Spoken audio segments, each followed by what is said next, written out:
Hello and welcome to another episode of the Download Queue. I am today's host, Kyle the Dude, joined by Jocko, our buddy, who's running all the stuff, producing the show. Thank you again for that. How you doing today? Happy Saturday. You having a nice Saturday? It's hot. I hate it. It's hot. We got a raining 80. ice storm last night, and everything's just like solid sheet of ice, so I'm not leaving. No travel advised. It has been a World of Warcraft day in my house. As mentioned beforehand, it's been good. As I look over my computer now. Hate ice storm. Yeah, hate ice storm. Hate ice storm. Oh, yeah, look at that. Yeah, Boom. fuck both Topical. ISIS. Oh, ISIS. Wow. This is a start to the episode. Fuck them all, I guess.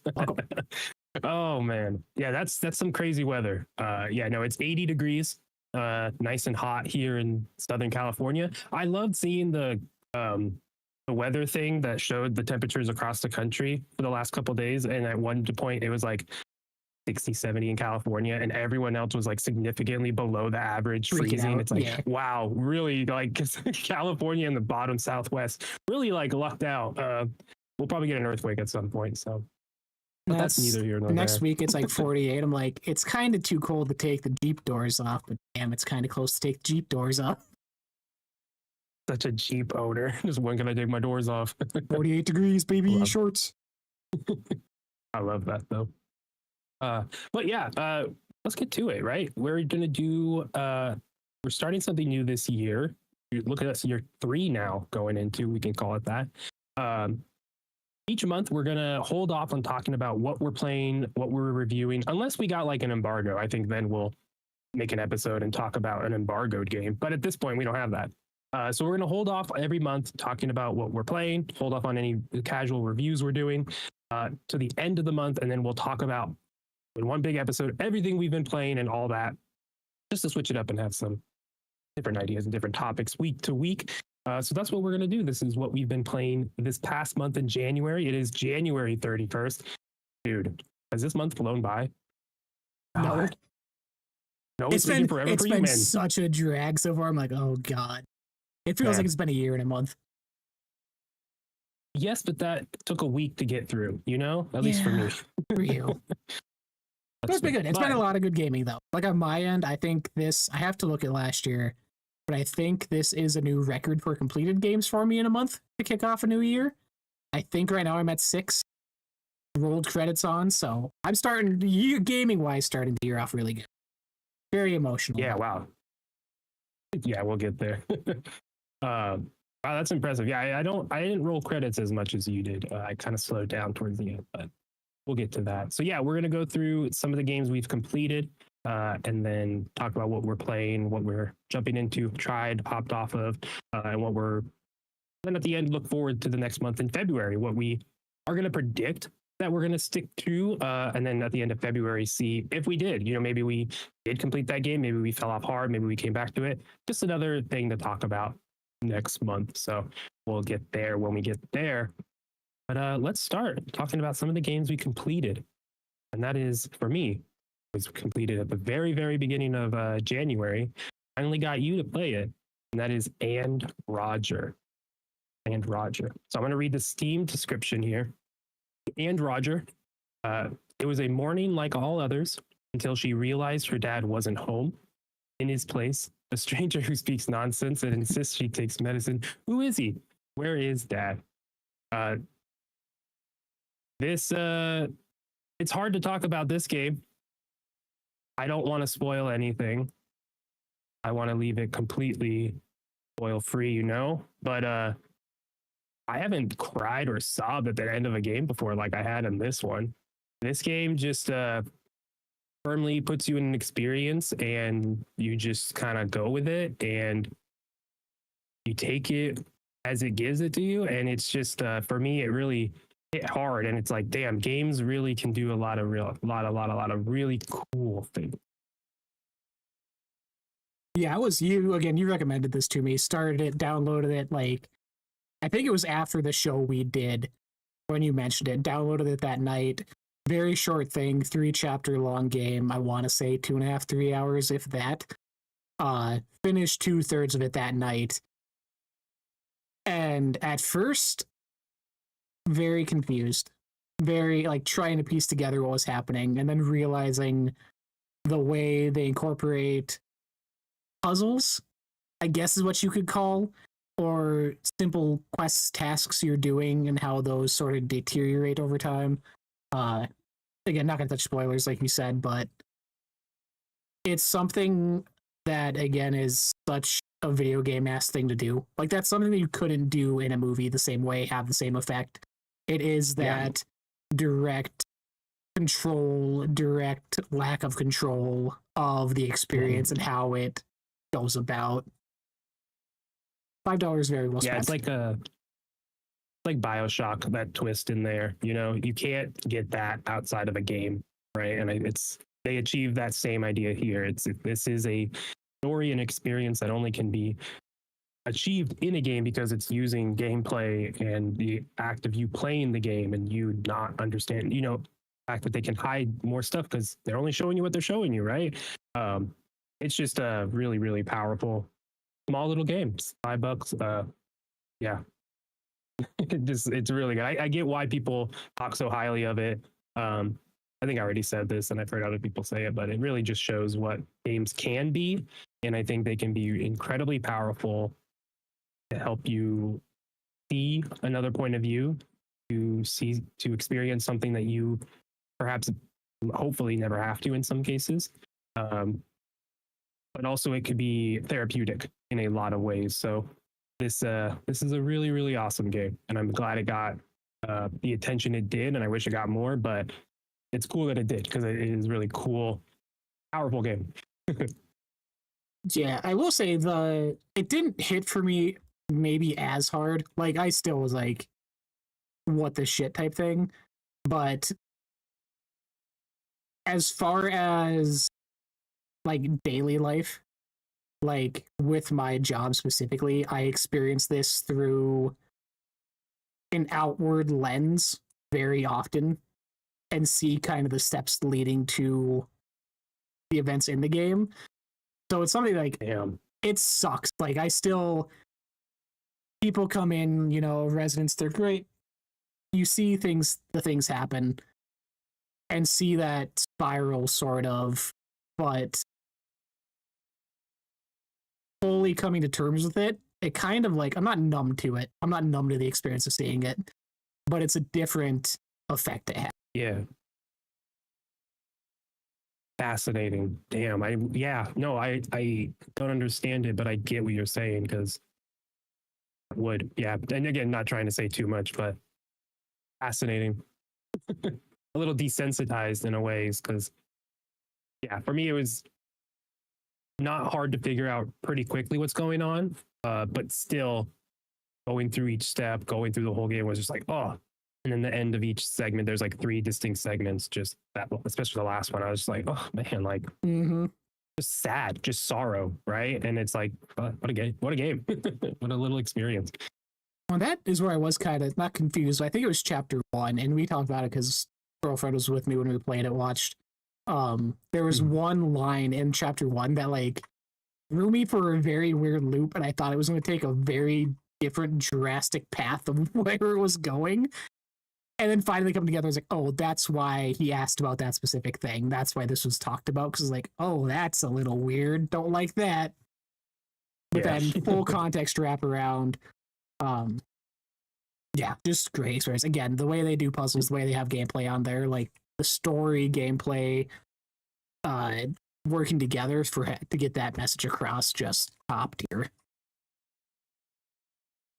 Yeah, so go give it a try. It's $5. I played it on Switch. I think it's on Steam and maybe on other stuff. But it's a small little game. Go give it a try. I think people compared it to Florence. If you ever played that or heard of it, it makes me want to go back and try it now since I'm finding a love of those type of games. So gotta try it out. But Roger, we'll see if we'll go for it.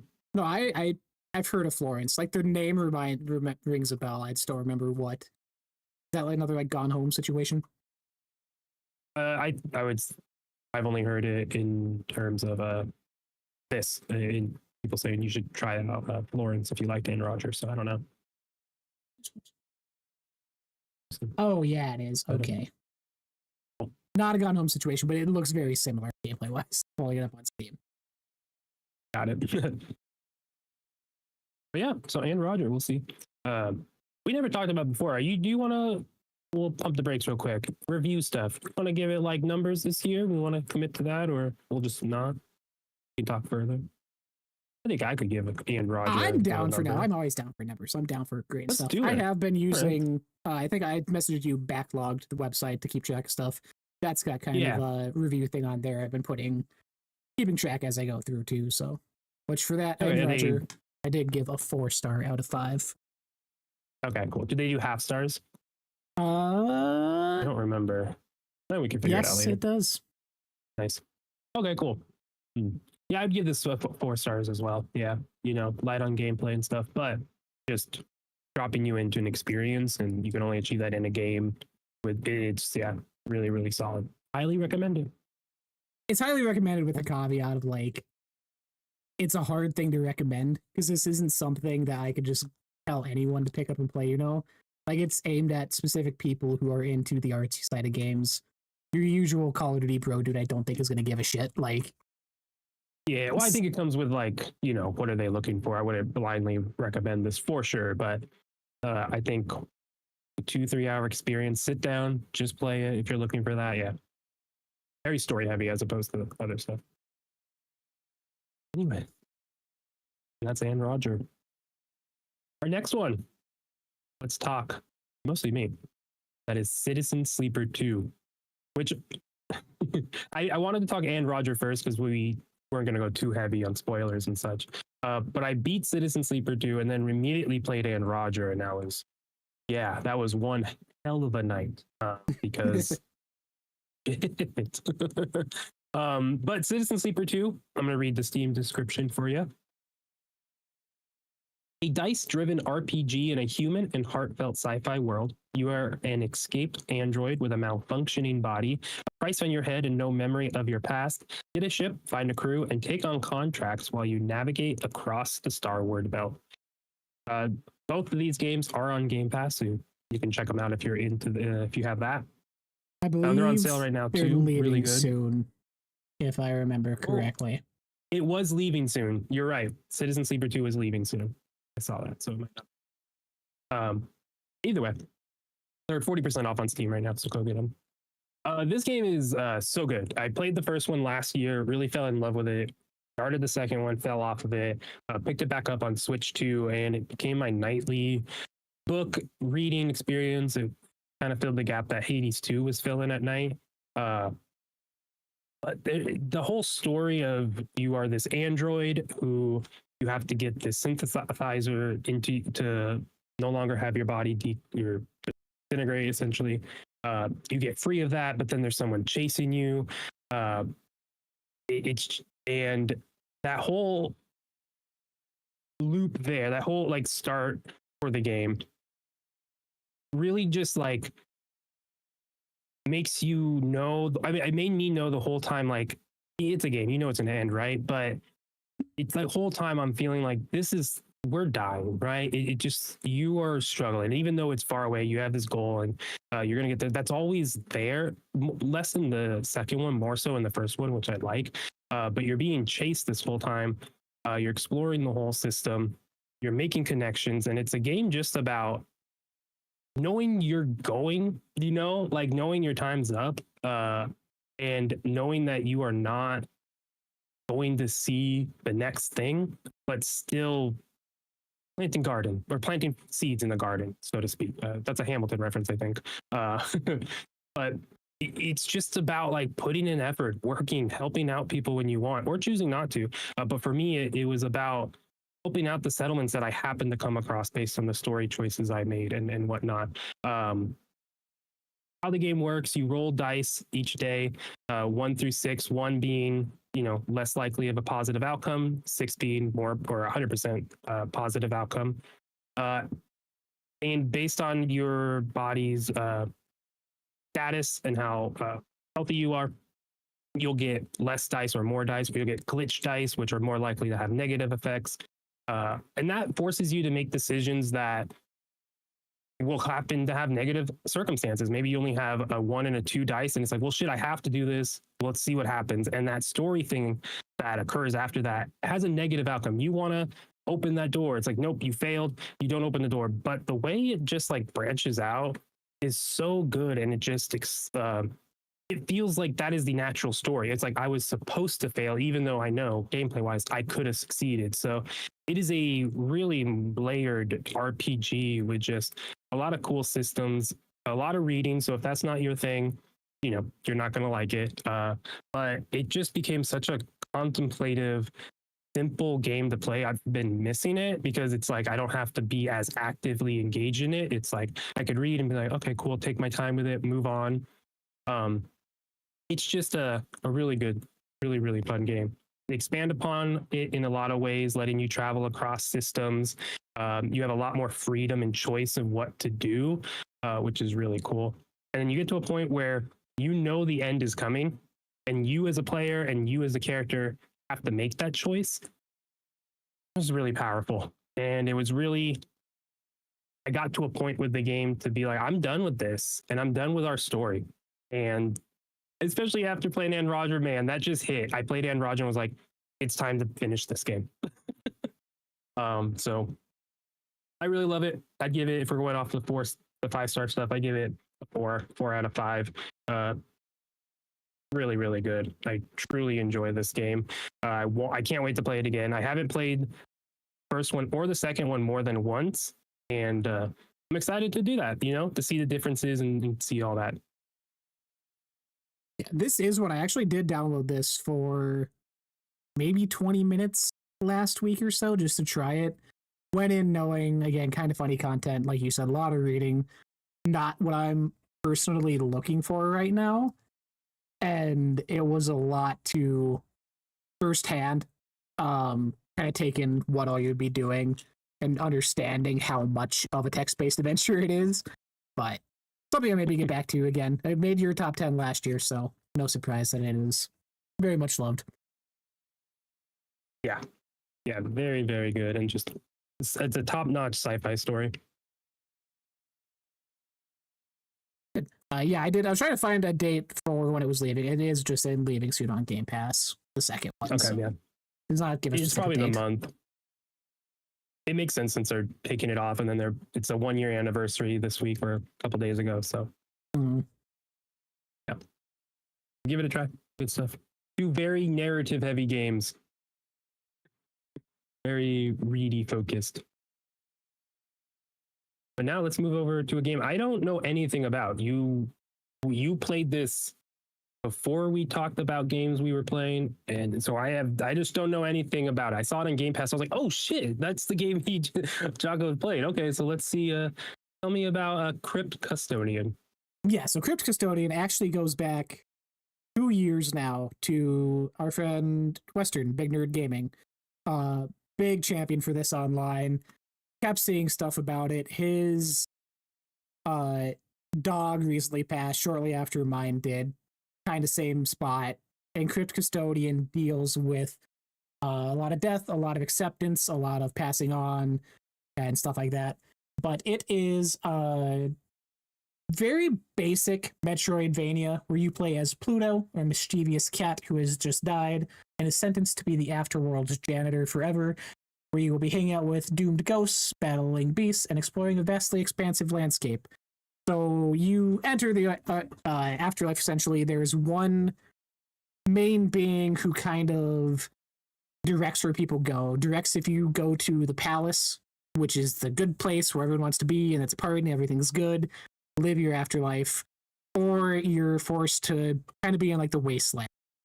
And she sends you out to the wasteland to pick up trash, essentially. Your weapon is a broom. You are destroying piles of trash.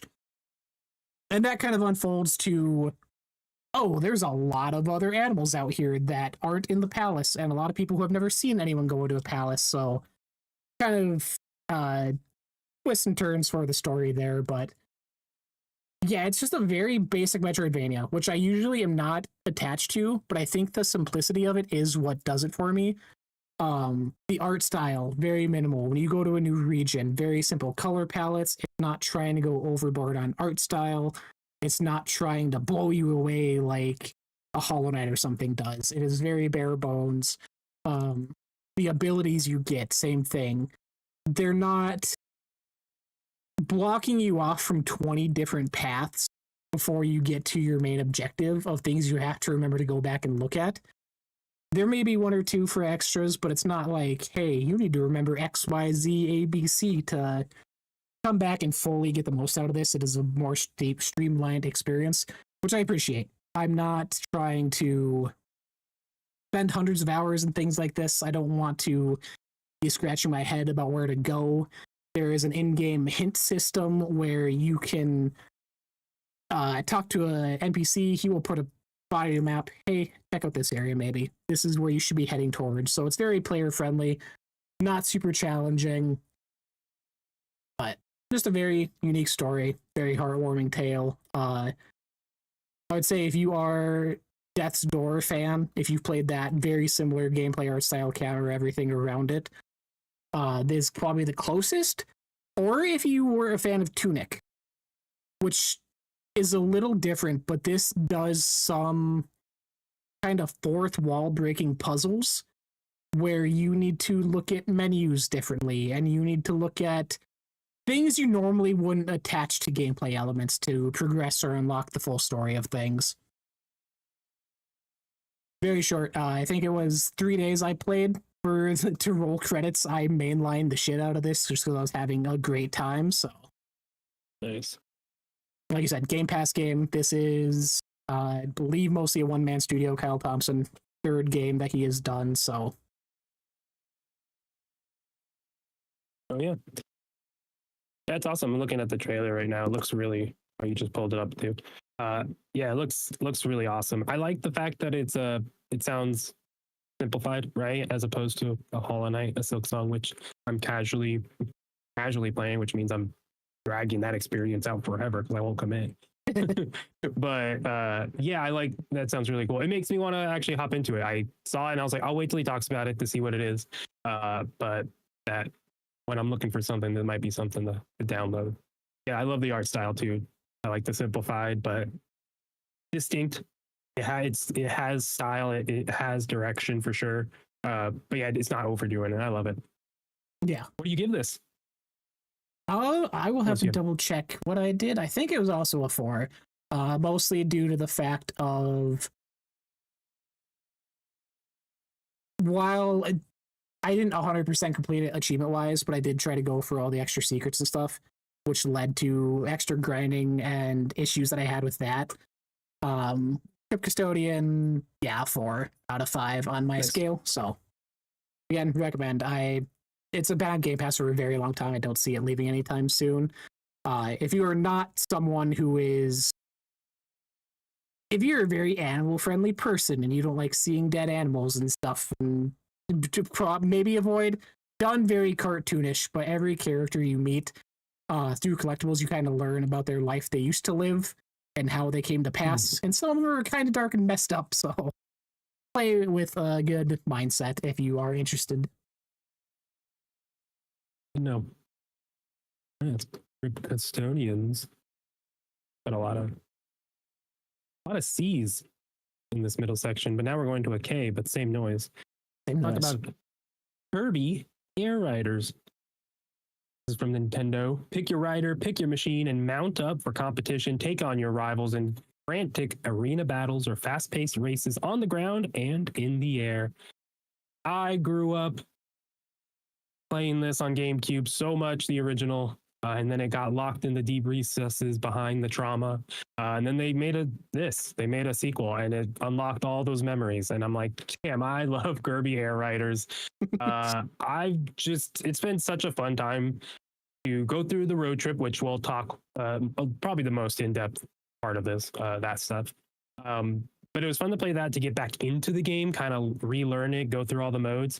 And now I'm just going through. I play Air Ride, just a standard race every now and then. I play a couple races. And I'll not play for a couple days, then I'll play the top ride mode for a couple races, hop off, then do city trial. It's just I hop in when I'm feeling that desire to play. We need to hop in and play some multiplayer together and just have some fun with it. But It's just I just enjoy it. It's crazy that this is what's made right now. It's crazy this is one of the launch games for Switch 2, right? But it's awesome. It's so good. More people should give it a try. The bummer that $70 is the price tag, and that feels like so much for a video game when in the grand scheme it's like that's yeah, it is what it is, right?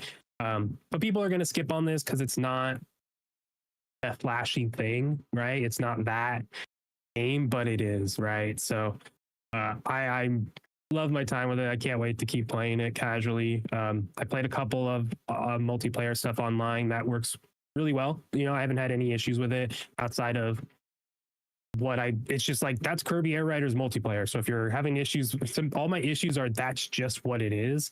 It's chaotic, it's frantic, it's like all over the place. That's just what it is. So I really love this game. It's such a nostalgia trip at the end of the day. How do you feel overall about Kirby Air Riders? Before I do, shout out to the team. Like you mentioned, it may be something that people look at and don't take it as serious. The dev team is treating this as a very serious thing. They're doing updates. They're doing content updates. In the most recent patch of balancing, they added the game share compatibility, the online, so you can try that out now. Like they're treating this like it is a pillar for the Switch 2. So shout out to them. Yeah, it's not weekly events or monthly events too that you can do. Yep. That rotate. So it's awesome. We're trying. Yeah, I've had an okay time. I again have not played the original Air Riders. This was very much a gift for my girlfriend, who has not touched it yet because she has been stuck on Little Bookshop or whatever it's called. It's not hitting for me. I did finish a full run of the you just said it. Free ride, not free ride. Road trip. Yes, thank you. Finished a full run through of that. Tried hopping online a couple times. I've tried going through and doing individual races to unlock the mission boards, similar Smash Bros. Tried doing some of that stuff. It's just not hitting, especially if I take a break from it. I come back and I forget almost how to do everything, which is really dumb for a 2-button game. But repeatedly last place, forgetting which of the 2 buttons is for eating or attacking and drifting, and just it's not clicking in my head. And I could just be bad. I could just be very bad at Kirby Air Riders, and that's my cross to bear. But yeah, I think it simplifies it to a point where you want it to do. It feels like it doesn't let you do enough, right? But it's like bowling with bumpers, right? It's like you might not be able to spin the ball and curve it like you normally can with bumpers, but like that's the point of it's like it's you're play. That's just how it's played right now, right? They don't have when you push down on the stick, you know, to go. You don't need to. If you push down on the stick to go forward, you actually drive the front of the cart down into the ground, right? You don't need to touch anything to go. It's I get that. Yeah, there's a lot of little finicky things there. But other than that, it's solid. Music's great, art's great, like levels, the races, the shit you're doing, some of the set pieces they have scattered about, like great to see and experience. Even now, I'm still unlocking new things, whether it's retro courses or I barely have any characters. I barely touched that, even though I've done a lot of the mission boards, so trying to figure out where those are hidden behind, how many more courses there are. Like, it's a content-full game, and that's not even counting, like, the online side of things, where you can go download other people's designs for vehicles. Like, that gets... Yeah, I know. I got the USPS post office mailman as my wagon cart, so I'm the little mailman guy. Perfect. That's really fun. So I put a rabbit on the back of my Warp Star, the basic one. Just that's all I had unlocked for that moment when they taught me. So there's a lot to it. Yeah, it's just not. Yeah, it's an interesting package overall, right? But it's so cool to get the nostalgia courses because I'm like they unlock and I'm like, oh my. The one from GameCube, you're right. That was it's just like, oh my god, it's like leveling up in a way, but it's just a recessed memory, you know? Yeah, unlocking core memories. You're like, oh, whoa! I remember just sitting in the living room by myself playing this. Good times. But yeah, yeah, it's a good game. I give it I'd give it like a 3.5 overall. There's a lot. It's I agree. It's like hard to nostalgia carries it a lot for me, so I have to acknowledge that. But I have a fun time with it. The road trip mode is essentially a roguelite. You start driving and then you're on a road and you get 3 lanes and 3 options to choose different type of races and events and whatnot, or level ups and shops or bosses, whatever. And you just go through that, choose your path, choose your way, and you get to the end. And story, you learn how to, or where all the rider or the star rides come from, whatever they're called, where all the vehicles come from. That's their origin story. I love it.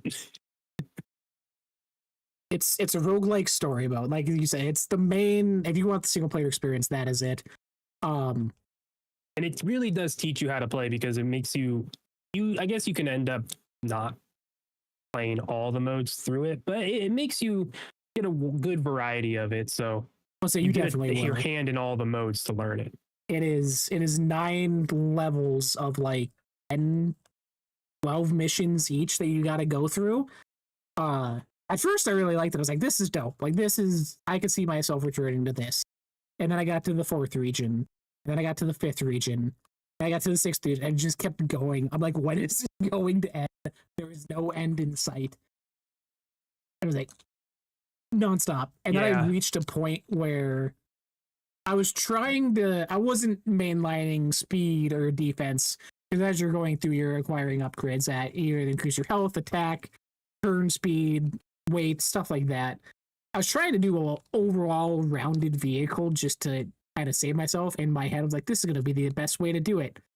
And towards the end, the last 2 bosses, I think, not counting the final, I had to restart so many times or just fail out of, and it pushes you back a couple levels to like get back to that point.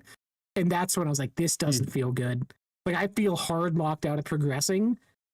And if it made me start all the way to start, I would have been out. Like, I would not have pushed through. I was getting so frustrated. Oh, that would have been crazy if it's like instant, restart the whole thing. That's interesting. You don't want to overall, you want to spec hard into one thing and be good at those things. That's interesting. Yeah, I don't think I ever had a moment where I didn't get past a thing. I think I always found success, maybe once, but it never hindered me. But that would, yeah, that makes sense too, because then you get the end, you're like, oh, this sucks. Which again, I could just be bad at Kirby. I'm just a bad racing game guy. But but for you, first time playing it, that's your experience. That's all valid, Doesn't mean you're bad. You just haven't played the game a lot. You don't understand, the mechanics. Your brain is like, do this now. It's like, no, it's not how other car racers work, right? This isn't a kart racer, right? Yeah, we'll hop into multiplayer at some point just to have some fun. Do some city trial and I can beat the shit out of you. Yeah, you will without even trying. Yeah, but then at the same time, you would do it to me because the game's just like that. It's just yeah. You just gotta wiggle the stick to hit people as well and to get close to you. See, that feels bad too. I don't like that either. Because you get some of the missions where it's like you need to kill 20 people, not kill whatever you're doing to 20 people. And it's like, I feel like I'm gonna break the stick off this damn Joy-Con. That's so funny. Break this thing off. Yeah. I would say overall, like, there's a lot. It's really, really fast paced. You can go in the settings and slow it down as well as you learn it. But that would be probably one of the knocks, is it's very quick, and it kind of ends and you're gone. So, oh well, all good. I give it a 3.5. What do you got? 2 out of 5 for Kirby Riders for me. Yeah. Number 2, my lord. Fair enough. All right, now another review, one that I hopped off of and just never went back to. We got The Altars. Jocko, tell us about Jan. I'm going to read this for you first. From Steam, I'm assuming. To survive on a lonely planet, Jan creates alternate versions of himself, the Altars. Each Altar's personality is shaped by Jan's various life paths. The Altars beg a simple question surrounding life-changing moments and the decisions people make. What if?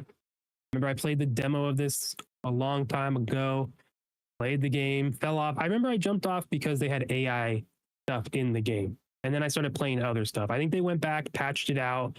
It seems like they're part of the game studios that were using AI to just as placeholder stuff at the beginning of the AI stuff, and then they've now stepped back from it. I don't. It's not something that they use for gameplay or anything. It was like text. That's.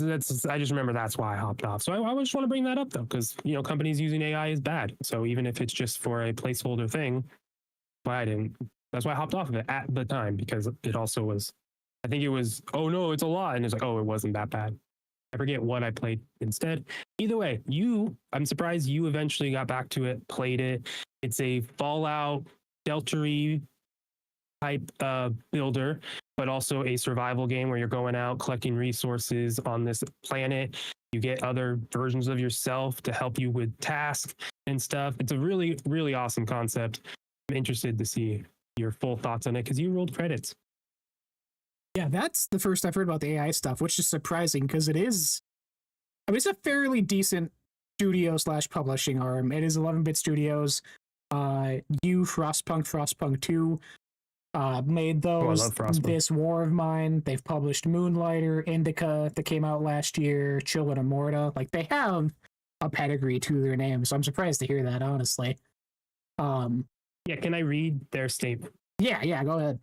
So it was, I'm going to paraphrase real quick, so bear with us. During production, an AI-generated text for a graphic asset, which was meant as a piece of background texture, was used by one of our graphical designers as a placeholder. This was never meant to be part of the thing. Unfortunately, we have to review the game, blah, blah, blah. So again, there's a lot more to their thing about how we do it, why we do it, yada, yada, yada. But it was placeholder stuff, just like I think Expedition 33 also did. So again, there's a bunch of games that did that, and then now are like, wait, never mind. So, I don't want to knock it. I do want to eventually get back to it, but yeah, it was an AI thing that came and then kind of went back down as they explained it. And it's like, oh, okay, don't do that, and when they're not going to do it. Bad studio. Yeah, but hey, that's the right thing to do. Is like, sorry, we didn't mean to. You caught us. Sorry. Yeah. Anyways. Alters. I am kicking myself because I'm telling you now, if I would have had this in 2025, this would have been solid top 3 for me in our top 10 list last year. Wow. Absolutely fell in love, which in part, looking at it from afar, I remember everyone talking about it last year, people doing previews for it, adoring it. In my head, I built it up to be not a lesser experience than what it is, but a different experience. Jan Dolsky, your main character, like you mentioned, goes out on a mining expedition to find a new mineral called Rapidium. Whole crew dies. You need to save yourself, however, whichever way you can, which leads to you creating the altars of yourself to help make that mission successful. In my head going in, I built that as this is going to be a very Lemmings-like resource-intensive experience. This is going to be, you went through 20 altars that died off, make another 30 to do missions for you. Like, I thought it was going to be that type of micromanagement style game, and it's not at all. There is, I think, 11 or 12 that you can create altars throughout the experience. Each one voice acted by the same person. Shout out to him. The different tones he does, cadences, speech patterns for each one, spot on, love it. But each one, when you create them, it branches out from like a core memory your main character had. So if you left home early, went to school, this one became a doctor, this one became a botanist or whatever. And each one of those, in their mind, lived their full life experience. Everything that you did, they actually experienced too, and they fully believe it, even though they were essentially created in a lab. Yeah, this is kind of wild. And then it throws in a ton of morally gray decisions and choices of how you're going about this, where there was times at the end of the night I would stop playing at a major story decision because I didn't know which one I wanted to go with and wanted time to actually think about it. Because no matter what you do, it's not a good, like this, it's not a, this is a good decision, this is a bad decision. Because you could choose to go down this path. 3 of your 5 altars you have there may hate you for it, and you have to earn them back or do things to make them happy. or some of them may just fully revolt and leave you and take half your shit, which is like, okay, this is a multi-leveled experience that it's just a roller coaster ride. Some of the stuff that happens, like, you don't feel good about. There is slight, not even spoiler, but one of your Yawns who was a miner in his life lost his arm in a mining accident. When you bring him into life now, obviously that didn't happen. He has his arm, but he still has like the reverse phantom pain of it happening. Wants to get addicted to painkillers again, wants to go down that route. Your other ones are fighting with him over it. Like, it tackles a lot of deep, tight subjects that I just was not expecting from what the game was marketed as. And that's just half of it. Like, that's just when you're in the ship, where it's the kind of the side view Fallout Shelter like experience. Because you do go out, you can leave your ship freely, you have oxygen tanks to go and explore, you have to mine resources, set up sort of nodes around the region where you can be mining for ore and have to have a resource chain back to your ship to get the resources back. So you're kind of setting up a whole node system around the planet, leaving your footstep behind. You get what you need to survive. Need to make food, need to make water, need to make upgrades, batteries for your ship. Like, it sounds like a lot, but it's not intensive enough to be, oh, you need to focus this much time on the resource gathering, which is another thing I was super worried about. I played on the base medium difficulty, and I probably had the most picture perfect experience where there's 3 chapters, and each one I finished up like at the last possible deadline I could without feeling rushed. Be like, oh, I have a couple extra days. Like, I want to spend time and do the side stuff. And then last moment, go, we're on the move again. And it just lined up so perfectly. And you can change it where resource gathering can be a lighter requirement, where you're not having to do as much. You're not having to farm as much for upgrades. Like, it's a very tailored experience that doesn't force you down one path for the best ending or best story experience, which highly appreciate it. Because looking at Studio again, Frostpunk, that's a very hardcore thing. And I thought that was going to be translated over to this too, and it's not in the slightest. Yeah, that's cool. I want to read the actor, Alex Jordan. He played Rook in Dragon Age the Veilguard, one of them. Mr. Hands in Cyberpunk 2077, Phantom Liberty, and Sex Noises in Baldur's Gate 3. Perfect. And he played all 11 versions of Jan Dulski in The Altars, which is really cool. I mean, that's a cool acting thing, I would imagine. To be like, here's a character, but now play 11 different things. It's such a strong premise, and the fact that, again, they don't back down from the questions that arise from, if I copied myself with different memories than me, but none of that actually happened, and they know that none of that happened, they're fake, they're a created version, like, what questions and issues are going to arise? They don't back down from that, at least in what I played, and it sounds like there's good conclusions to those obvious issues that are going to arise from doing that to yourself. I recommend to the highest degree. Like, it's something I was messaging other friends I have, like, you bitch and complain that you want games to give you choice like Fallout used to do and all this shit. Like, this is the best example of that to recent memory for me. And there's not like a good way to play it. I did my ending. I got what I finished off with. I was happy with, enjoyed the hell out of. And I went and looked online, didn't go through them all, obviously. But there's like 20 different endings you can get for this. Just based off of little things with other people. And it's not major things, it's small changes. Some of them are big, but then that big change has like 4 or 5 smaller variations that can happen. Yeah. And they done a lot of free updates. A lot of fun cosmetics for your spacesuit, which I was not expecting. I was dressed looking like a sheep most of the time. Your ship that you're rolling around on, you can customize each little. Like, you have to build an infirmary, you have to build a kitchen, you have to build every room on this, and it's laid out on a grid and a giant wheel, essentially. You can throw color palettes on each one individually, make a picture with, like, pixel art, essentially, on each. just a lot of fun that they're having with it and giving players choice and reasons to come back to it after. Love it. What about the song? The song? Growing up apart, we stand. Did you get that in the demo? I played it. No, I played some of the official release as well. Yeah. Again, I just hopped off because of other stuff. I got to I forget. It doesn't matter. Don't need to read it.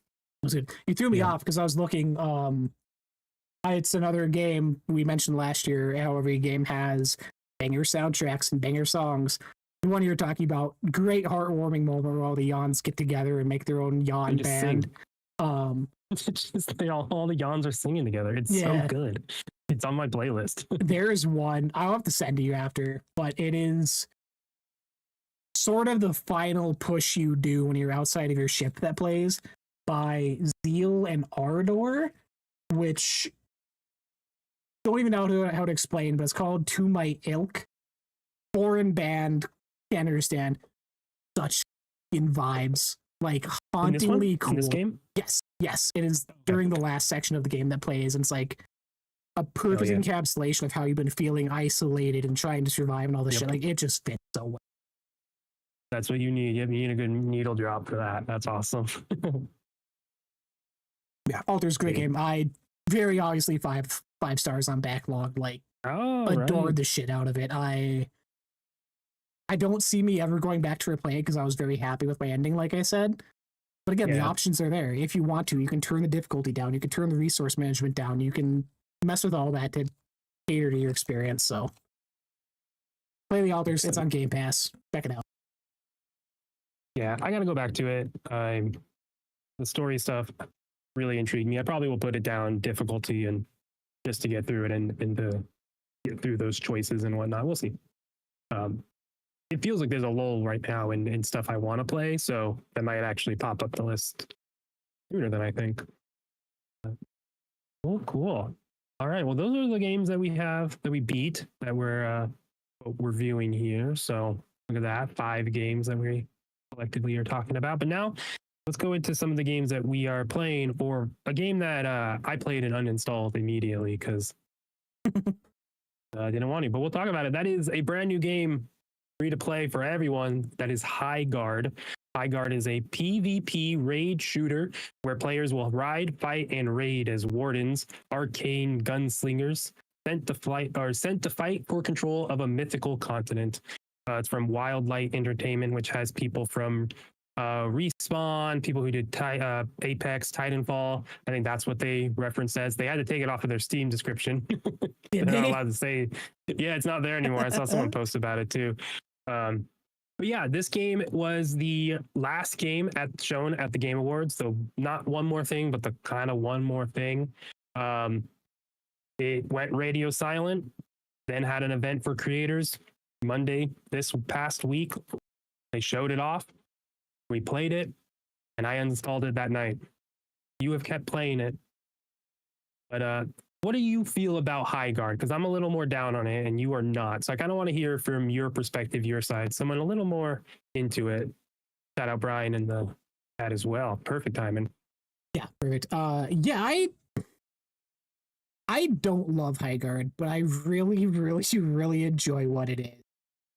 It, to me, right now, is a perfect case of I want an online shooter experience that's not sweating my ass off like Call of Duty.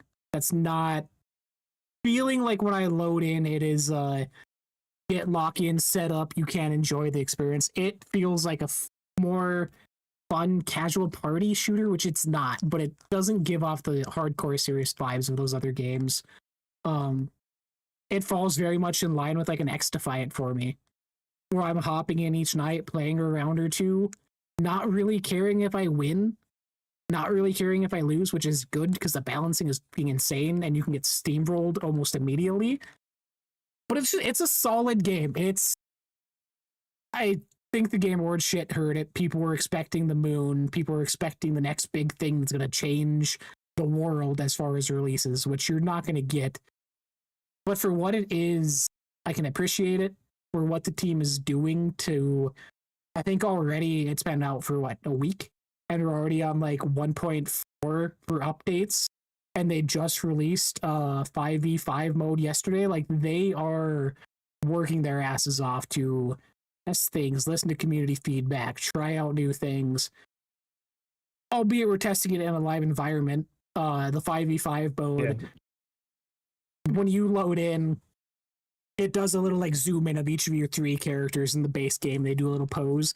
It does that same thing with the 5v5 where like 2 people may be focused, but then one of them's doing a thing not timed right with the camera. Like, they're trying it in wonky ways, but it's the main thing people have been asking for is more people in the game. Hey, in a week, we're going to try it out. Throw it in. If it lands, it lands. If that was planned from the start, who knows? But I'm having a great time. I don't see me uninstalling it anytime soon. Like, it's just a casual, fun time to hop in, play a multiplayer thing, and jump out. Very short games, or could be, but... Yeah. Yeah. Typically, it's a 3v3 game. But yeah, adding 5v3 is interesting. I haven't tried it. I deleted it. Yeah, each round starts off, you're in your base. First off, you have to choose your bases each round, because each base layout is different, and they described it as a small team deathmatch map as each base. So that's kind of the intention there. I don't think it executes that exceptionally well. But you choose your base, then when you load in, you have to fortify, similar to Rainbow Six Siege. You have to fortify your walls and stuff, because the goal is the enemy team needs to come in and destroy 3 generators. 2 of them, one of them is an instant kill. If you pop that one off, then they do it. So you have to fortify your stuff. Then you get the explore phase, level up phase, where you go out of your base. And this is where the game really just is like, they don't have enough. There's just not really much going on. No wonder it's only 2 minutes for this phase, because it's just an empty world where mostly you're doing a quick time event mini game to mine resources, to then buy ammo for your raid weapon, a rocket launcher, a hammer, or something, zipline, something, I forget what it is. Maybe not a zipline. Or you're looking for chests that are just on the ground. This phase, you can run into the other team, but I never did in the 6, 7, 8 games I played. It just felt like we were waiting for the next raid, or for the shield breaker, the sword, to release, which then once that 2 minutes is up, all right, another minute for the shield breaker. All right, just waiting around again. So it's 3 minutes of just kind of waiting, in my opinion. And it's just, all right, not the most riveting thing.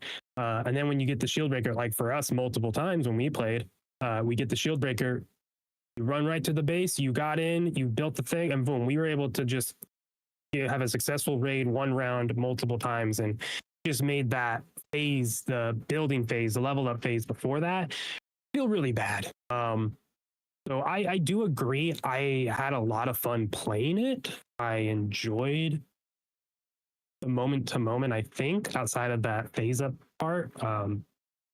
But I just, once we stopped playing, I had to leave early when we were playing. I did not want to come back and play it. I had no interest in playing it. Solo, especially, I couldn't imagine it being fun on solo now, but especially just even as a group, there's no desire to play.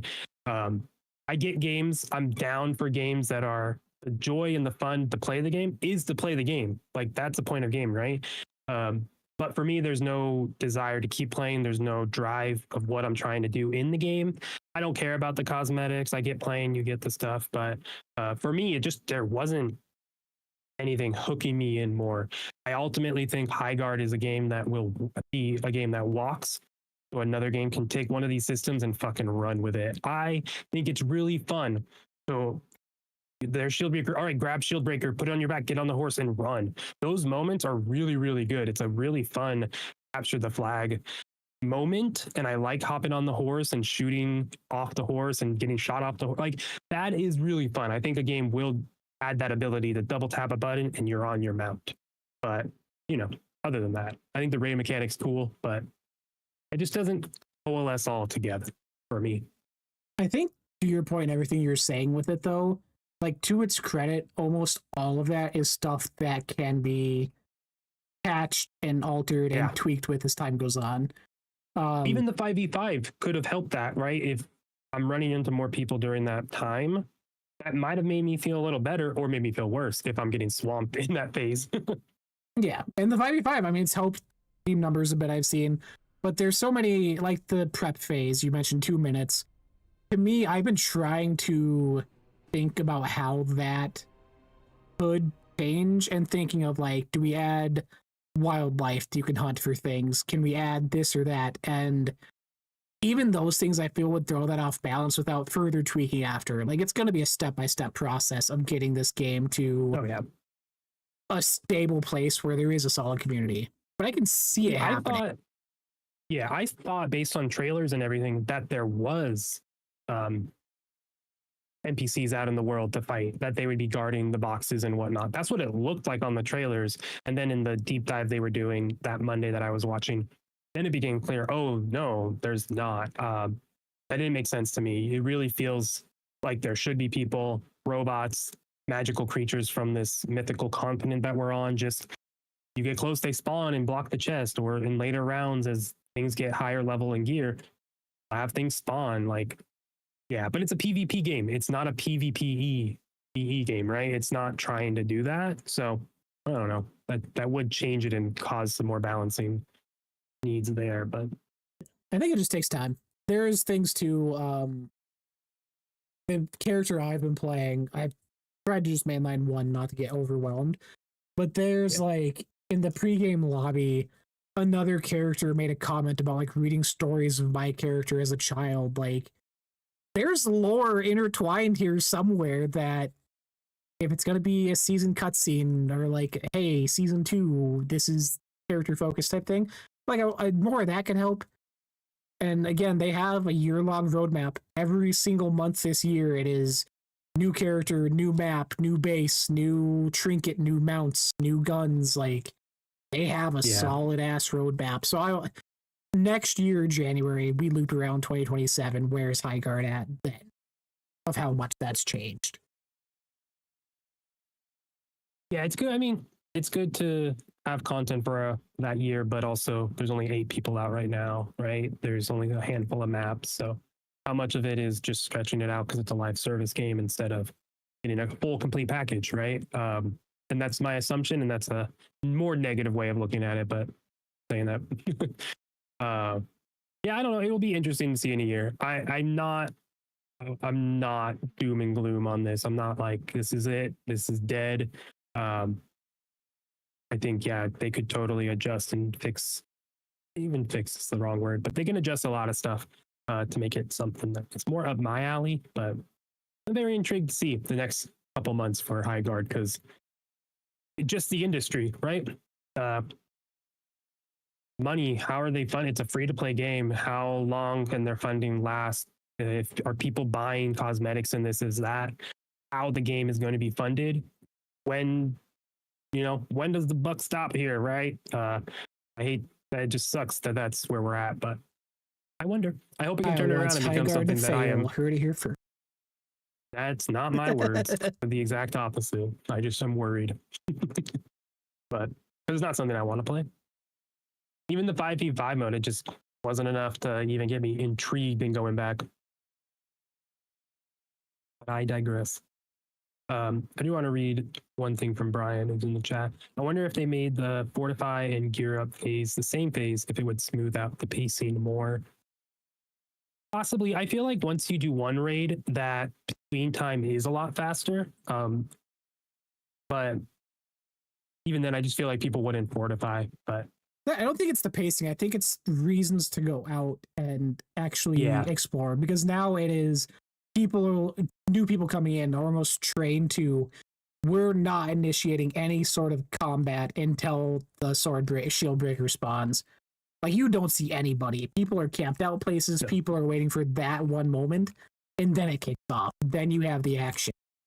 And that leads to a really bad feeling where if you lose that, you're out 10 seconds. Or in the 5v5, it's like 18 now. Like, you're out a very long time. So the comeback time and the comeback chance isn't there anymore. So it very much relies on shield breaker here. You better get that. You better get in the first time you break the shield, or you just kind of hit a stalemate. Like, it's that part's the worst part of where I feel they're gonna have to tweak and how that runs. Yeah, no, I agree with that more so. Yeah, I wonder if in a world where we always get early access games, like I wonder if this should have been and we would have felt different about it. Does it matter when it's a live service game and they're able to do this and that's part of the plan from the beginning is we're going to release it and then adjust it and see what they want. Like, I think as long as they can hold a community, that it's not over. I think that's the big thing. And it seems like there's people who like it, right? We'll see. You got anything else to say about Highguard? No, just curious. I was looking there. Wildlight Entertainment, the studio everyone's from, founded 2021, so a 5-year dev time, at least for this. LinkedIn says anywhere from 51 to 200 employees, so somewhere in there of how many they have. So. And the way they have, it seems they have other games, like when you go to Wildlight's website, they have their About, they have Highguard, they have Join Us. Like, it's just one sort of branch of what they have coming. So if they do have another project, if they have smaller things or single-player games, who knows? Yeah, Brian in the chat saying, as long as they remain responsive to the community, they'll have players, which, that's all you need, right? If you have the funding and you can stay open and support your crew, next step is to have a community that you respond to and work with in some cases and nurture and listen to. So yeah, we both had fun with it. It's just we want more out of it. So me more so. We'll see. I'm hoping they can get to their multiple updates this year. That's the hope on my side.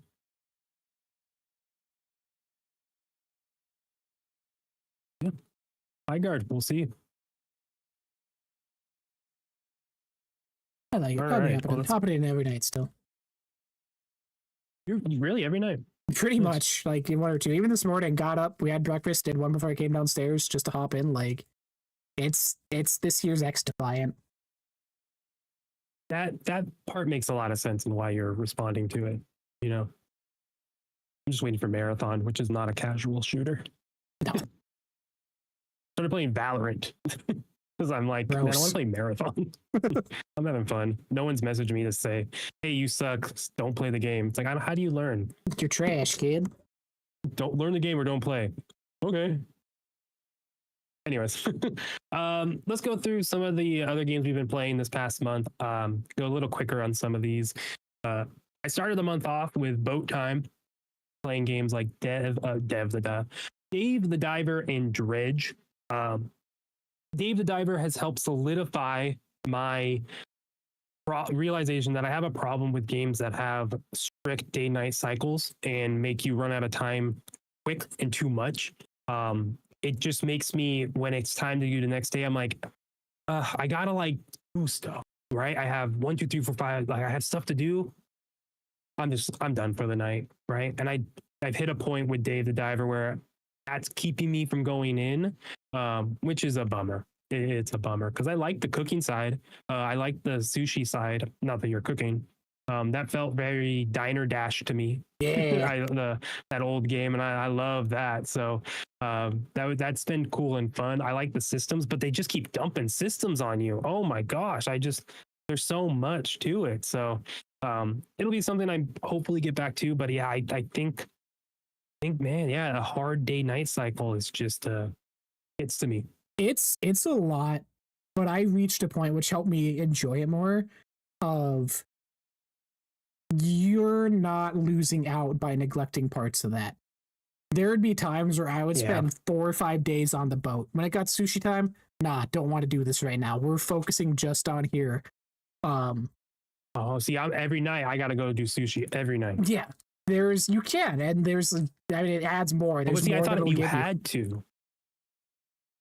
That's I was like, you have to, as opposed to I want to. You can't.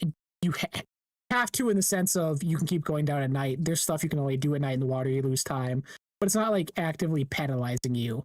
It's not your game experience or your progression hinges on it being a success every time. Like, it can be an afterthought thing. When you get farming, if you got that, I don't know yet. Like Mhm. that's a very side thing. You can hire people out to do that for you. You don't need to focus on it. The guy who wants you to get Pokemon, essentially, very much a side thing. You're not forced to do it to a point to progress a story. Like if you just want to focus on Part A, if you just want to do collecting stuff, if you just want to hang out with the mermaids, if you just want to play Balatro with the mermaids, like there's so many different parts there where I didn't feel at first it was shit, there's a lot to do, there's a lot to learn. But then it was that doesn't have to be my experience. That part doesn't have to be my experience. That makes sense. Yeah, that's like my own stuff, right? Like I'm putting that on the game, being like, oh man, I got to do all this stuff when I don't, and that's good to know.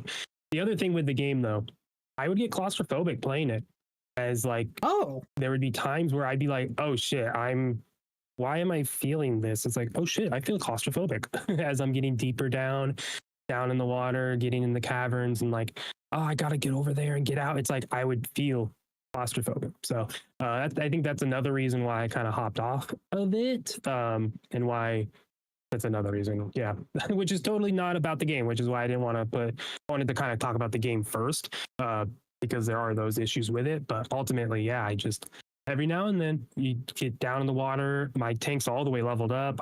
I'm in there for a long time. I just feel it in my stomach, like, oh, I gotta go. Not like when I'm running out of oxygen, just at any point, like it would finally hit me of like, I'm underwater for too long.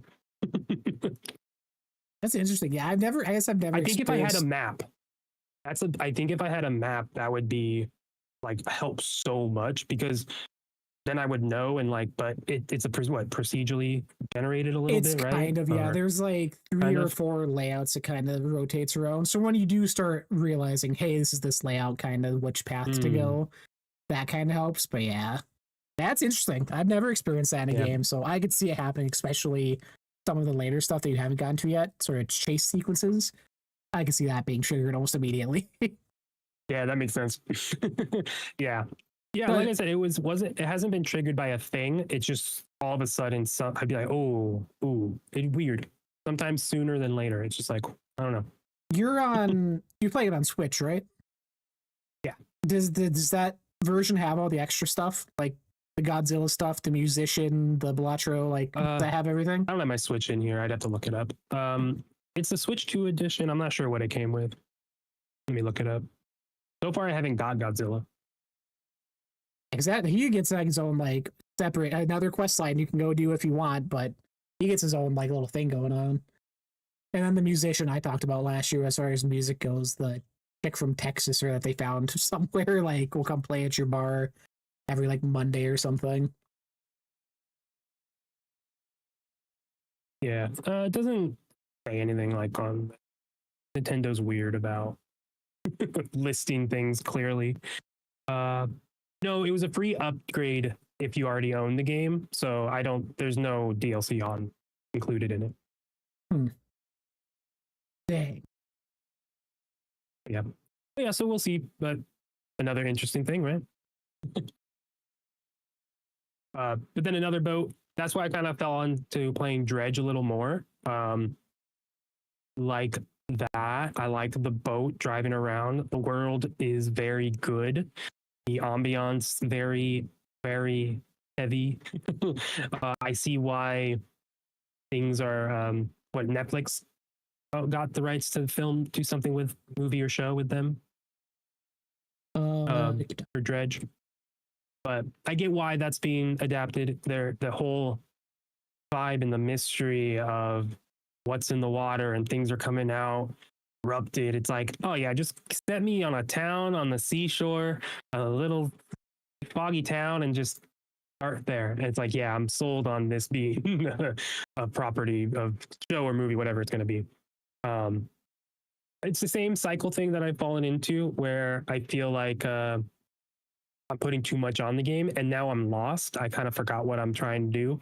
But I did 2 zones, and now I'm on the 3rd little zone where you have to go get a reef area, kind of.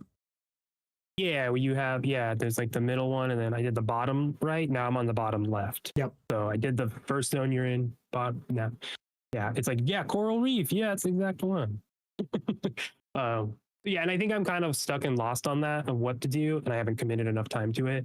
But I really like it. I feel way higher on it than coming off of Dave the Diver, just because again, I'm not claustrophobic in it.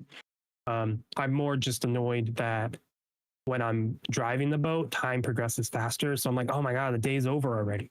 So that's kind of bothering me, but that's the game. Which it gives you things. It almost acts like a Metroidvania where you will unlock things that help with stuff like that. Oh yeah, like better lights. I'm got the moving the boat fast. Well, even beyond that, like you want to go there, you can go there. No, you don't go fish. You become the fishes. No, that makes sense. Yeah, I'm liking it a lot more. So I got to commit a night to get back past this little like hump I'm at because I'm just a little. I lost my way a little bit. I think I spent too many nights just fishing. I got like $2,000 like dollars, and I'm like, all right, what am I doing again? It's so fun. Like this fishing's so simple and fun though. Like it is, right? The mini like, game it does. So good. I did put on the I made it easier passive mode, which like does the fishing automatically for you, and you can speed it up because I didn't want to play that mini game. So like that they let you do that. It doesn't change anything other than just it might take you a while to catch the fish, but you will always catch the fish, which is cool. But I don't think I actually need that on, but that's how I'm doing it. But even beyond that, like it goes through and each region, it kind of switches up what the minigame is. Like if it's bouncing between two bars or hitting it when it crosses a certain barrier, like even switches that up, which again, it's not like an intense thing to be doing, but just the little, hey, you've probably been doing this for a long time. Slight tweak, slight change. Yeah. But yeah, so I'm going to definitely keep playing it. That one more so. Having a good time with it. It is the movie rights are done by Story Kitchen, which is the team behind all the Sonic movies. The Expedition movie coming out, It Takes Two, like all the game stuff is under Story Kitchen. That's where Dredge falls.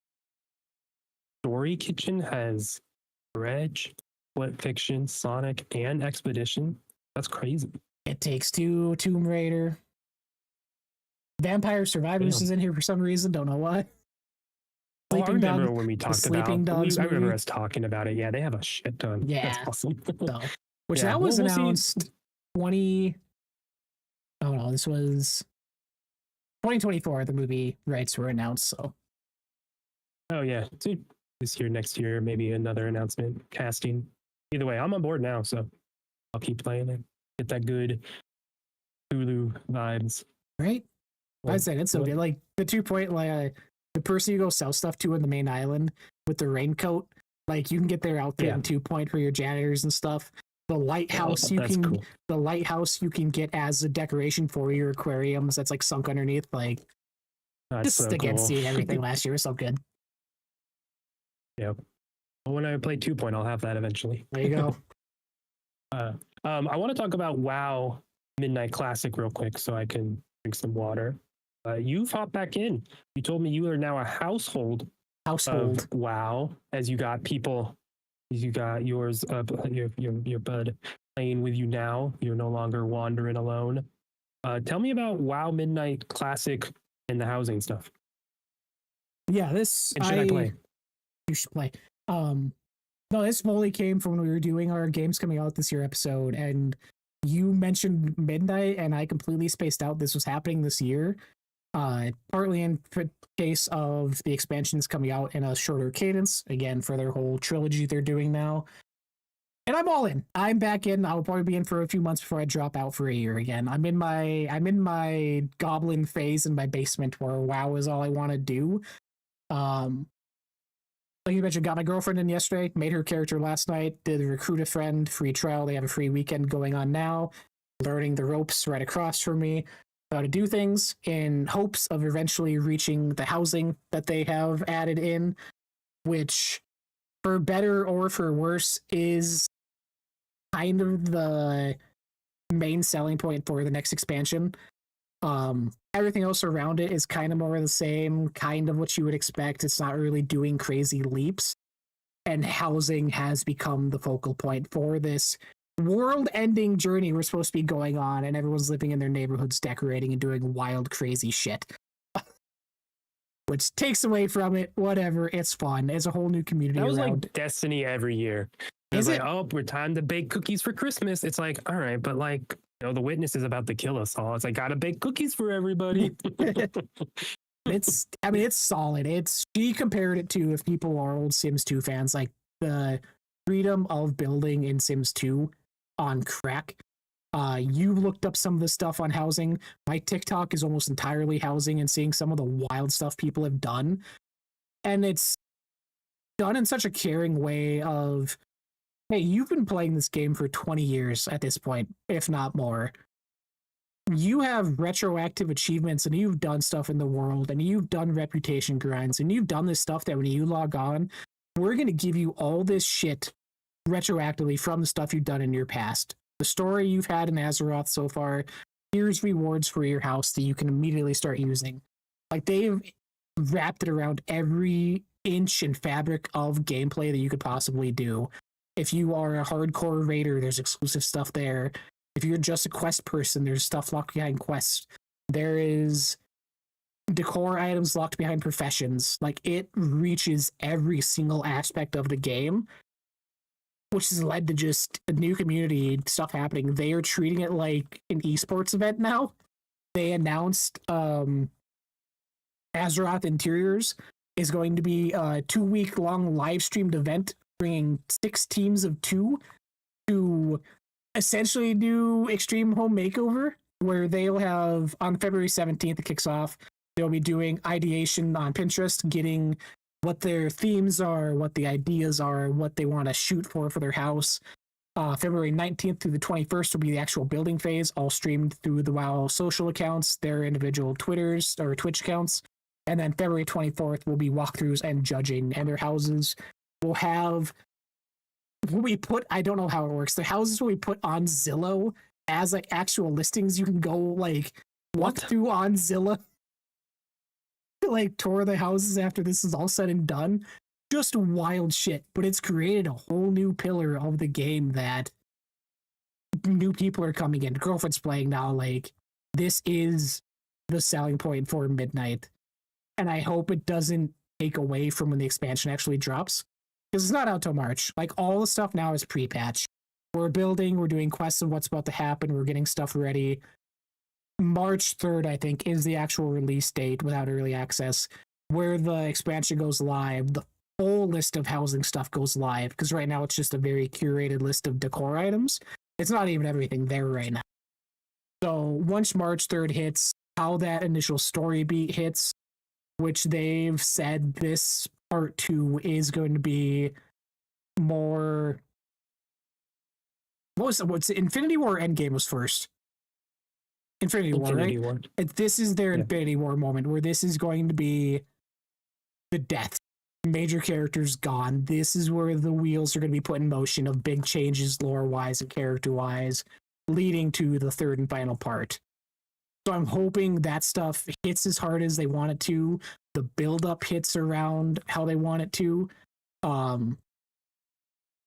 The content around it, they seem to be trying to help it. Usually there's one big raid a year, maybe 2, 9, 12 bosses. Like, that's the big story thing we're doing. This is what's pushing the story forward. They're backtracking off of that. They want to do smaller raids in between. Hey, here's a 1-boss raid we're going to launch within 2 months to kind of wrap up this storyline or do this thing. So they're trying, it seems like they're trying to fan everything, all the flames at once, keep everyone hyped and engaged. I just know in 6-7 months, when we're past all the major patch notes and are waiting on 1.0 of Midnight, the first big expansion with a new region, new everything, I'll probably fall off again. I'll hit my wall of, I've done this, I'm sick of waiting. The gaps are too long for how big they want the story to be for me. So, but been playing the shit out of it, been playing that classic as mentioned. They have launched Burning Crusade Anniversary Edition, which the whole classic thing, how the game launched 25 years ago, all the changes got reverted to how it was. But we're now in the first expansion. So we're doing the updates they had back then. We're doing the release schedule how they were then, with slight quality of life changes to make it an easier, more player friendly experience. So shit ton of people playing there. You hop onto a server, it is completely full, top to bottom. People in line waiting for quest items. Like, it's the community aspect is back, and it's slowly leading to a classic plus, which is a weird thing to say, but it is essentially, they hinted at it in the live stream last week. They're going to start doing more in-game surveys with the classic servers of people playing the old game. Do you like this? Do you like this faction? Do you like this sort of player engagement? And they're essentially going to be reworking the way World of Warcraft released. So you'll have your original server. This is how the game came out. Maybe the first expansion didn't happen how it did. Maybe this other thing happened in between there, and they're adding brand new content to a 25-year-old game and bringing back old ideas that they didn't get to incorporate back then. And like digging through old files and rebuilding things in new ways. Or maybe the storyline took a twist and we went this way first, or this expansion never happened. Like, there's a lot of interesting things they're aiming for that we have to wait for BlizzCon to fully get our full in-depth look at. Yeah, it sounds ambitious. Crazy. It's sounds interesting. It's weird thinking that they're doing that and then talking of the current game's ending, how it is with the next expansion coming out. Like, doing both of those at the same time, I don't know if they would go ballsy and just do a full-on game reset, full Final Fantasy 14, just reset everything in a new World of Warcraft where housing's there day one. It could be console, but like housing's there day one. SKU? Do you get items from your adventure and we're starting fresh? Are we doing World of Warcraft 2 where it's just vanilla with different storylines? Like, it's a weird time. Yeah, all speculation. I would love, outside looking in, them to start fresh. Just here's the end of our world and how it should have ended in Endgame. Snap, MCU will return in 5 years.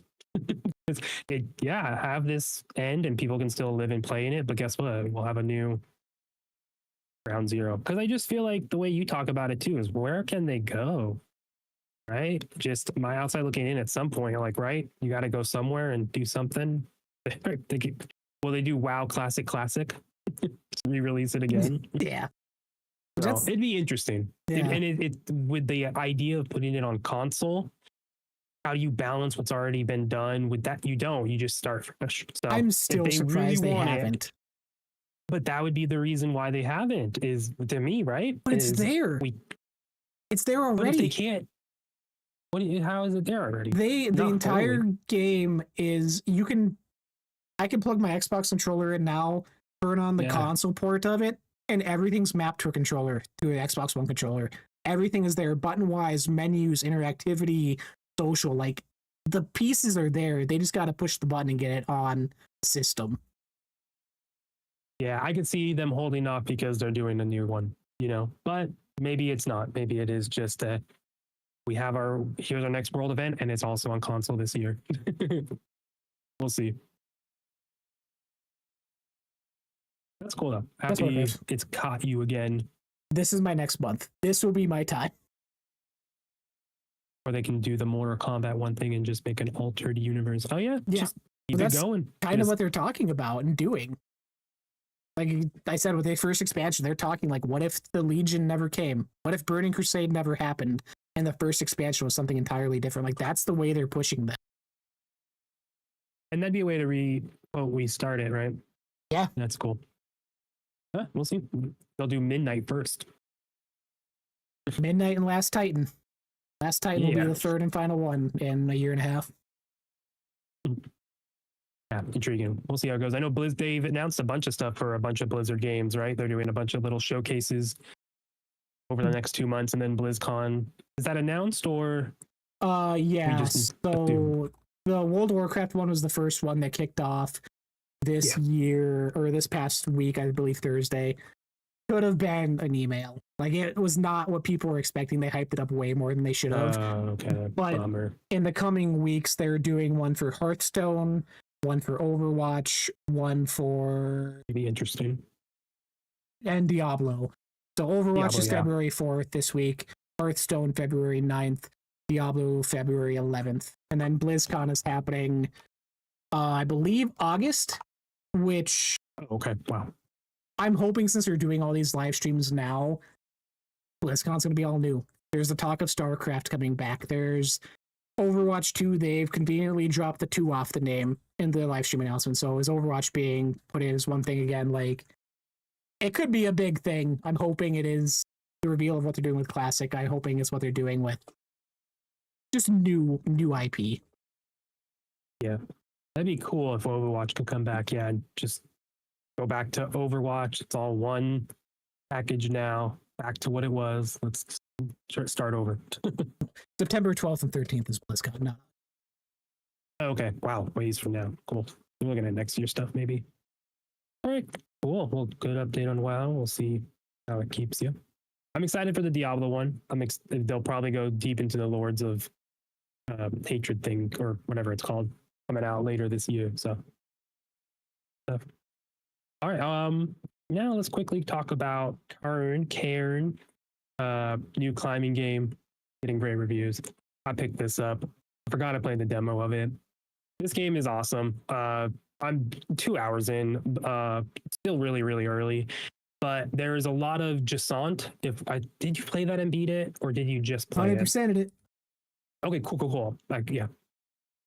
There's a lot of that in there, picking up notes and getting story through that way. But there's also on top of it a really good just story with voice acting and dialogue back and forth between people and robots, and someone just climbed next to me. I'm like, oh, cool. It's not just a solo thing. Like, your character Ava is going to talk to people. But let me read the description real quick. Karen from Steam says, reach a summit never climbed before in this survival climber from the creators of Fury and Haven. Climb anywhere and plan your route carefully, managing pittance and resources to survive unforgiving Mount Kami. Discover what Ava is willing to sacrifice to achieve the ascent of a lifetime. And yeah, like the climbing mechanics, you control each limb one by one. It chooses it for you, or you can manually choose which one you want to do to have full control. It just feels like rock climbing. I'm not a rock climber, but I did a lot of belaying for rock climbers at my job in the past. Hundreds of people I've belayed on a wall 30 feet up, nothing crazy, but it just is like I've stood there and like climbed, right? Put my feet on the things, and I've watched kids and adults do this, and like that's the perspective. You're behind her back in this game, but you have to find the rocks in the thing, and it's not like drilled in handholds at a rock climbing gym. They designed rock faces with little nooks and little crannies, and it looks like a flat face, but it started raining, and then all of a sudden you see the rain water go into a little crevice, and you could put your hand in it. And I was like, oh shit, this is really, really in depth. So it just feels like a really, really cool climbing game, really intricate, really granular in that regard. The survival mechanics, yeah, I need to make food. Need to manage my heat, how cold you get on the mountain, your water, and we'll see how long I leave those fully on. They're fine mechanics so far. So definitely more intense than Jasant so far. But the vibes, the music cues as you're walking and starting, it very much is giving me some feelings that I got in Death Stranding of just walking around and the music kicks in. You're getting that in Cairn too. So really, really awesome. I can't wait to keep going into it. I forgot how much I liked the demo, and then I started playing it again. I'm like, oh yeah, I was trying to be done by like 2:15, 2:30 at the latest, and it's like 2:40. I'm like, shit, I gotta stop climbing. I just got lost in the game. So very meditative, and I'm very intrigued to see where the story goes. Love Jasant's story, but I wanted, if you had like a story on top of what you're reading, hell yeah, and that's what this is doing. So can't wait to see where this goes. It's got great reviews, and I'm like, all right, gotta hop into it. Yeah, I'm not surprised, but I'm shocked that it's getting as such good reviews as it is. Seemingly coming out of nowhere. Like, we knew about it. It's been PlayStation State of Play last year, or whatever it was showcased at. But I knew it was coming. I put it on my fantasy critic. That's what I'm saying. I said it was going to be good. It was there. I don't know. I looked at it. It's not what I want right now. Like, doing Jasant that was enough for me. Yeah, I don't know. Not where I want to be right now. That is very fair. Yeah. No, I'm already can tell like this is very meditative. How the story and what she is doing and how she's interacting with the other characters. I'm like, okay, all right. I can see where this could go. And I'm kind of relating to this. So this is fun. So we will see. But having a good time. I don't need to talk much about KCD. Kingdom Come Deliverance 2. Got into Kudenberg. Man, what a transition into that. And then yeah, dude, this game I'm so good. Very cinematic at times. Very cinematic. Very good. I didn't realize how much of it was mocapped as well. I've been getting reels and YouTube stuff of the actors playing the game and then them doing mocap behind the scenes. I was like, wow, a lot of effort went into this game that I forgot. And since I've been playing it the past month, it's just like so good. Yeah, that'll be a game I'm going to continue to play through February to get to the end of it, not rushing it in any way because it's I love my little Henry. He's got a little mustache now that curls up a little bit. And I got his hair, a different hairstyle, and he reminds me of Dominic Mysterio. So having fun with that. Having fun. but yeah, Kingdom Come, man, what a game. Yeah, February, I said my February pretty much is it looks like it's going to be well right now, which is not what I was expecting going into the month. I last week re-downloaded Assassin's Creed Valhalla, fully expecting to want to try and knock that out, and I was like, I'm having a great time with this. I purely dropped out of it because it looked like too much at the time, which I still stand by. But now I'm like, it's a lot. But WoW's here again. It's here to help me. Yeah. Yeah, no, I've been outside of that and now Karen, it's just like there's not a lot of coming out right now, right? There's a lot of little things. But if they're not your thing, it's like really not that much. So it's a good catch-up time. The other thing, this is something that me and my wife are playing, so there's not really, I don't want to get into the habit of talking about it every time because it might take months. But we did start Final Fantasy VII Remake on Xbox, playing through that. It is just a great time. It looks so cool. So still early, like 2-3 hours in. Can't say we've got into it. We played Death Stranding together, so I expect it to be same thing. Stories together, and then when it's grinding, do side stuff. I'm gonna play it casually, do that. But yeah, our intention is to get through that together in time for the third one next year. Because the second one's coming out later this year, maybe next February or next January, and then the third one has to be day and date on this damn console. Because if it's not, I'm gonna lose my mind. For context, on Xbox, the second one is out already. Is it Rebirth? Yeah, it's been out. That was like last year game. It's like a 2024 game. Final Fantasy Rebirth isn't on Xbox. No, that's what I'm saying. If on Xbox, it'll be out next year. It's out other places now. Yeah, it's like it took me a bit when he said it. I'm like, wait, what? Fair enough. Thank you. Yes, it's not on Xbox yet. Gonna be doing that. But yeah, I'm imagining it will be announced. Rebirth will be on both, and yeah, so the music is so good. I want to fall in love with this world, so hoping we do. Yeah. It's backlog time, go through games. I want to really commit to beating Dredge, and Karen, of course, and then seeing how much I get into Kingdom Come. But those are the 3 that I'm looking for in time for marathon, but that's next month. That's next episode. That's early next month's recap. It's March, baby. March.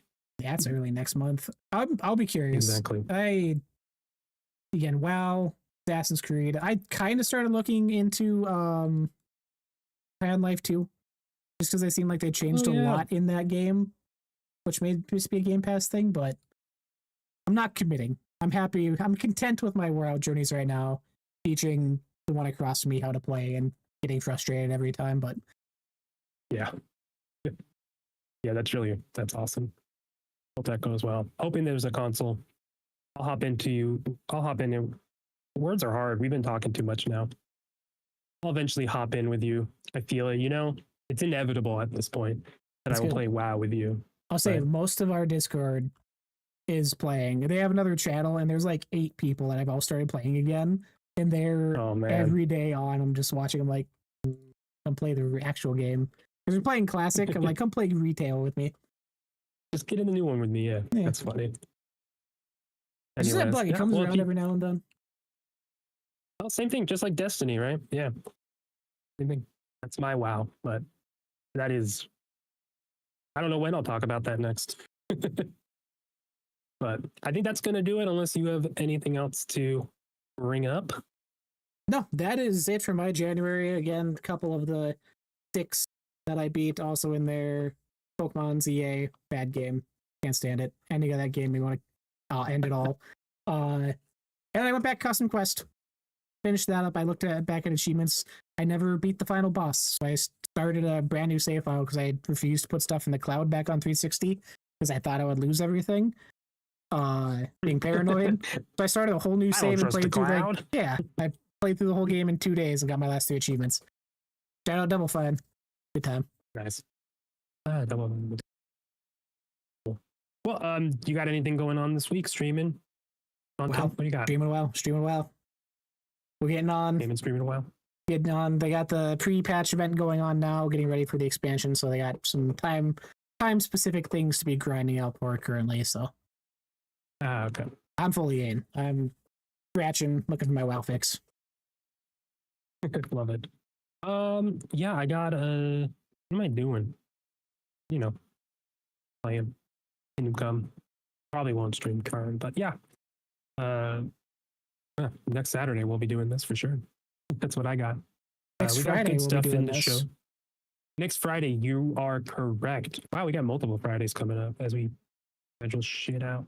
But yes, next Friday the 6th, we will be meeting, rejoined by part of United We Nerd, Joel, the Talk Fallout episode, or the whole season, as the finale is next week.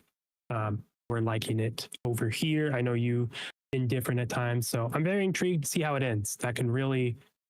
The ending can make it a really high season or just like an average season for me. So it'll be fun to talk about, especially the lore drops, crazy things happening, and I'm so hoping that like the end next week is also something with a game, right? I want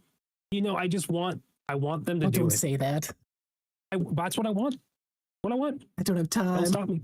I still got Oblivion to beat. Like a Fallout, a remaster. That's what I'm saying. I don't have time. I've never played Fallout 3. I will gladly play it instead of Skyrim. Either way.